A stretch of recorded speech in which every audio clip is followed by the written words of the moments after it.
Good morning. Welcome back to Life in K-Max. And this camera is all in my business. I don't know how to, I can't get it to go farther away. Whatever you call that. So my face is going to be in your business today. Sorry. I am in the car driving to Ladies Group. Another week, another Tuesday. Another beautiful fall day. Those colors are still hanging on to the leaves. I'm not looking forward to gray winter weather. I do love it when it's your home and you're cozy and it's snowing outside. I love that. I have a Luke's Cafe. I got it for my daughter and she's not using it, so I used it. The straw was broken when it came, and I got more straws, but I didn't realize you had to. I just thought all glass straws were the same, so these are too big to go through the lid. It's okay, the mug still works.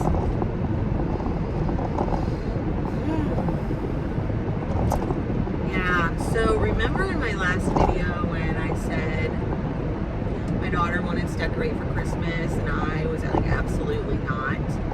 Absolutely not. Guess what's up in my house? Christmas. I don't know why I caved. We used to have a solid tradition where we decorated the day after Thanksgiving. We would go get a tree or put up our fake tree. Last year, we kind of accidentally started a new one because we had several foster children, and we went and cut down a tree the day before Thanksgiving. And then on Thanksgiving Day, we decorated the tree, and then in the evening, we ate our meal. I don't know. I don't know. I don't have a reason why I caved, but I'm known as the Scrooge, and I want to talk about that a little bit, and maybe you can relate. First of all, when do you decorate for Christmas? And there's no judgment. I'm not judging. I have a hard time with Christmas, and I have for a long time, not always. I was talking to somebody yesterday while I was donating plasma, trying to get to know the girls, and I asked her, I said, do you love Christmas? Are you excited? And she said no. She lost her, when she was 5 years old, her 6-month-old baby sister passed away on Christmas Eve.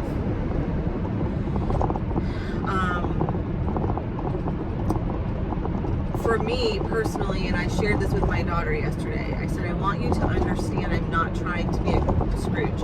I do keep saying I hate Christmas, blah, blah, blah, and I need to stop doing that. I said, I need you to understand I have a lot of different kinds of traumas and hard memories associated with Christmas. So for me, it's like putting you in a room with your very worst memory or the very hardest day of your life, and putting you in a room for however many weeks and forcing you to look at it 24/7. Like everywhere you go, it's there. And I am working through that. And she was sweet, and she said, well, then we need to make new memories and new traditions. And I'm like, yeah. And then she said, why do you do all the things for Christmas? You make it special. If you don't like it, I said, I do it for you guys.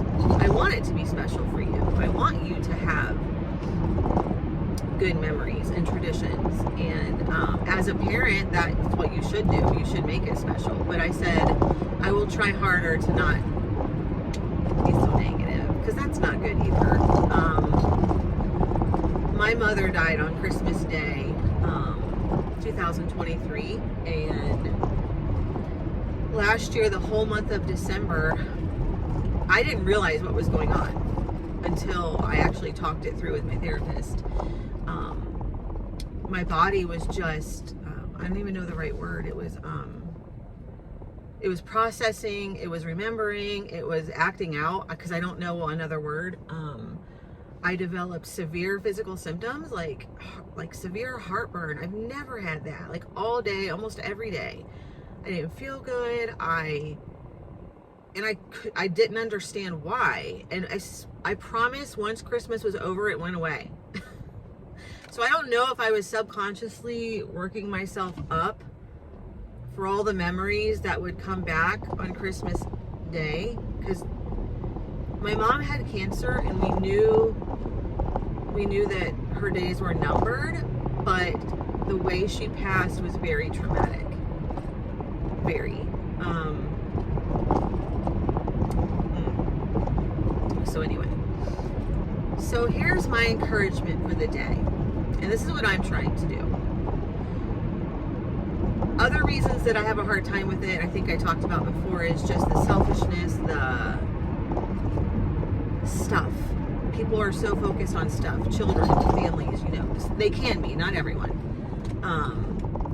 It's not about stuff, and it's never enough. And we lose sight of contentment, and we lose sight of, as a Christian, Christmas is very special to us in the sense that that's a day for us to recognize Christ's birth and to celebrate him. And so I decided, let's just really focus on Jesus, focus on serving others and blessing others. I'm really going to lean tight into him. You should always do that, but especially these next few weeks, and just focus on him. And my daughter's right, just making new traditions. And so that's what we're going to do. We're going to have some family Sunday dinners and just invite people in to take a seat at our table. And family is what you make it, blood or not blood. Surround yourself with people that you can really do life with. Fill your table. That's what I encourage you to do. If Christmas or any holiday is hard for you, I understand that. I get you. I get it. But find someone that you can open up to. I am, like I said many times before, I am a very big advocate for mental health. I think therapy can be good for anyone, just to process anything, good or bad or hard or sad, you know what I mean? Just to process. So find a church that you can worship the Lord in. Find people, like I said, go out for coffee with someone. Let this be a season of just letting go of what is not healthy, of bitterness, unforgiveness, and just lean in to Jesus. Put on some sweet music, get in the Word, make cards. If you have children, we did this one year, make cards for elderly people or firemen, like the fire department, firemen or women. I can't talk today. The police department, serve in your local soup kitchen. And I know this year we're creating relationships in the homeless community in the downtown where we live, and my goal is to go bring meals to them. I don't know if anything's going to be open around them for Christmas. I will have to find out, but irregardless, even that evening, just taking them some hot chocolate and a hot meal. So I'm sorry if you've had loss around the Christmas holiday. And I think loss is hard in general, but it's very much harder around a holiday season. And I know people that have lost children on Christmas Eve unexpectedly. My brother, who I was very, very close to, passed away probably 2.5 weeks after Christmas-ish. No, actually maybe a week and a half to 2 weeks after Christmas, unexpectedly. It was terrible. A video that I want to talk about in another video with my husband, I should say a topic I want to talk about in another video with my husband is marriage. And we have shared our testimony, and our marriage pretty much collapsed during a Christmas season several years ago. But God redeemed that and restored that, and all glory and honor to him for that, because it was all him. Yeah. So Christmas is up in my house, and it is what it is. I tell my family I have a physical reaction to Christmas, which is the truth. It just suffocates me sometimes. And so I'm going to try to just breathe and just find, if it's negative, I'm not going to say it anymore, because there's no point in being negative. You know, and I don't want to ruin it for everyone else. And especially foster children. For the record, I'm never, like, I hold my tongue around little children. Like, I don't be like, I hate Christmas, blah, blah, blah. My son knows that I don't like Christmas simply because he asked me. And I think my daughter might have made a comment to him, my little boy, I mean. And I just try to downplay it. And I'm like, it's not my favorite holiday. And but when we have fosters, we definitely, even our little children, we make it special for them. And I have a tradition that I started, which I love, love, love. My favorite part about the holidays is giving. Like, you could give me all the presents in the world. I find more joy in getting stuff for other people. That's just how I am. Again, getting stuff, but you know what I mean. When my kids were little, my husband, it was the year before we moved. So we lived in a town about an hour and a half from here. And my husband got a job, and we were in the process of selling our home and moving. So he worked an hour and a half away during the week and stayed with my grandma and my parents, and then would come home in the middle of the week and on weekends. And just to cheer my kids up, they were little and they love Christmas. So one day I just bought them some random little gifts and I hid them. They got so excited. And then I did it the next week, and then the next week, just little silly gifts, you know, some candy, and I try to theme it. Like, one week is Christmas pajamas, one week was just some little toys, you know what I mean? And one week was candy and their favorite drink. So that stuck. It just stuck. And so every year, and I do it. Last year we included my dad because he lives with us, and the foster kids loved it. And so everybody has their own bag, and I'll send them a picture of, this is your bag, so look for this bag. And I make everybody either go downstairs or upstairs, and I hide all the bags. And I see smiles in my adult children. They all get excited, and I just love it. I love it. And our son that we're adopting, he's like, Mom, remember those bags? And he sometimes has a hard time articulating what he's trying to say, but what he was talking about, he's like, he says, remember the bags? And I said, he's like, at Christmas that you hide? And I was like, yeah. I'm like, yeah, we'll do that again. So I typically start it either, I don't know that I've ever started it Thanksgiving week, I don't remember, but I definitely start it the first week of December, and I do it every week in December. And mind you, I don't spend loads of money. It's just, I don't know that my adult children appreciate everything I get them, because I have fun, and it's just the excitement. It's just fun. And then I think this year what I want to do is do our Advent. We have an Advent wreath, and I have this book that I found for Advent, and so I want to maybe do that the same night as a family, like have dinner, do our Advent, find the presents. And I know this time of year is especially hard for my dad. My parents were together, including high school, because they were high school sweethearts. Let's see. I'm not good at math, and I'm just winging this thought, but I want to say close to 60 years. So imagine having your partner in your life for 60 years, or almost, or over, you know what I mean? That's all he's ever known. So, you know, it's been really, really hard for him, and we just try to make the best of it. I'm a writer, so I have a blog, and last year I was just, sometimes how I deal with things is through writing, and that's very healthy, and I wrote Christmas with the King, part 1 and part 2, and because as I was praying, I used to go on long walks, and I do prayer walks, and I was praying, like, imagine imagine Christmas with the King of Kings. When my mom passed away, yes, it was hard for us, but she woke up on Christmas afternoon because she was, you know how it goes with cancer sometimes. They'll sleep a lot and then pass away. But she woke up in the presence of Jesus on Christmas. So that inspired me to write Christmas with the King, and I will post a link to that particular blog if anybody's interested in reading it.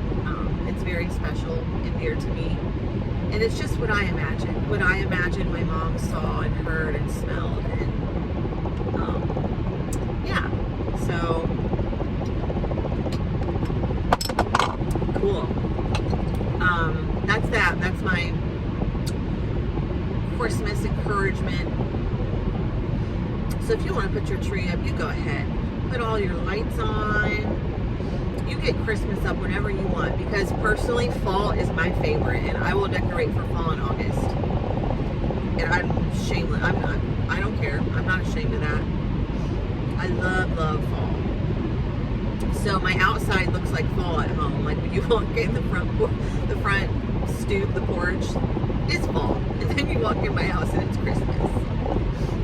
So I was very minimal, and also what I did this year to help me, which was probably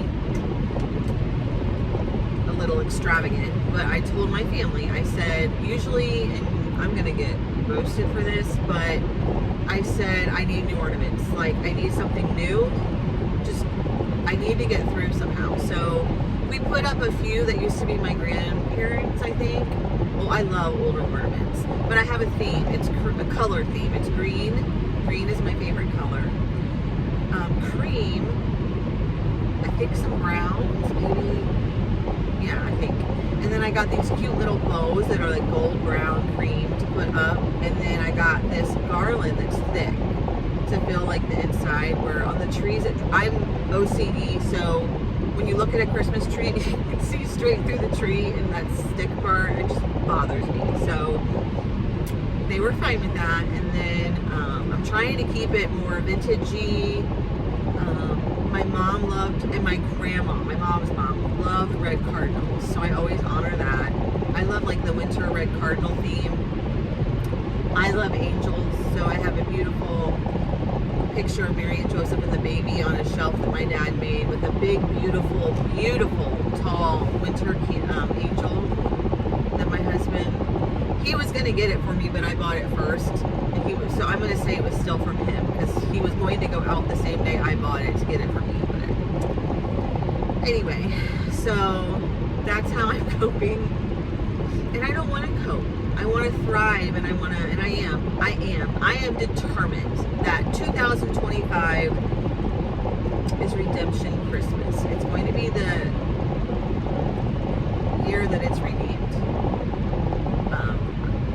We don't need to be sad that we lost someone. We can rejoice that they are now in the presence of the Lord. Man, I would like to be there for Christmas. That'd be fun. But anyway, I may pop on later and I might not. So I have an appointment later on this afternoon, and after ladies group, and I downloaded some free books on my Kindle, so I may read. But anyway, I hope that you are blessed. I hope you have a great day. Find a ladies group near you. I talked about that last week. And as we navigate these next couple holidays, find something definitely to be thankful for, and find ways that you can create new memories, create new traditions. And we're in this together. Reach out to me if you need to, and I'm here for you. All right, bye-bye.